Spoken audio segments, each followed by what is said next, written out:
ছাত্র জনতার আন্দোলনের মুখে গত ৫ আগস্ট পদত্যাগ করে ভারতে পালিয়ে যান শেখ হাসিনা। এরপর থেকেই ভারতের আশ্রয়ে সেখানে ২ মাস অবস্থান করেন। শেখ হাসিনাকে ভারতে আশ্রয় দেয়া নিয়ে বারবার প্রশ্ন তুলেছেন বাংলাদেশের জনগণ। তবে অন্য কোনো দেশে রাজনৈতিক আশ্রয় না পাওয়ায় ভারতেই ছিলেন তিনি। এবার গণমাধ্যমে খবর চাউর হয়েছে শেখ হাসিনা ভারত ছেড়ে গেছেন। তবে বিষয়টি ভারতের পক্ষ থেকে এখন পর্যন্ত আনুষ্ঠানিকভাবে জানানো হয়নি। শেখ হাসিনা সংযুক্ত আরব আমিরাতে আশ্রয় নিয়েছেন বলে দাবি করেছে একাধিক গণমাধ্যম। সম্প্রতি আরব আমিরাতে দেখা গেছে সাবেক সংসদ সদস্য শামীম ওসমানকে। ধারণা করা হচ্ছে আরব আমিরাতের আজমাইন শহরে শামীম ওসমানের বাড়িতে শেখ হাসিনা আশ্রয় নিয়েছেন। সঙ্গে তার ছোট বোন শেখ রেহানাও আছেন বলে দাবি করা হচ্ছে।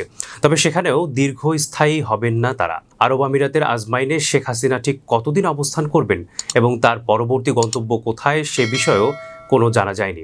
তবে শীঘ্রই পাড়ি জমাতে পারেন অন্য কোনো দেশে।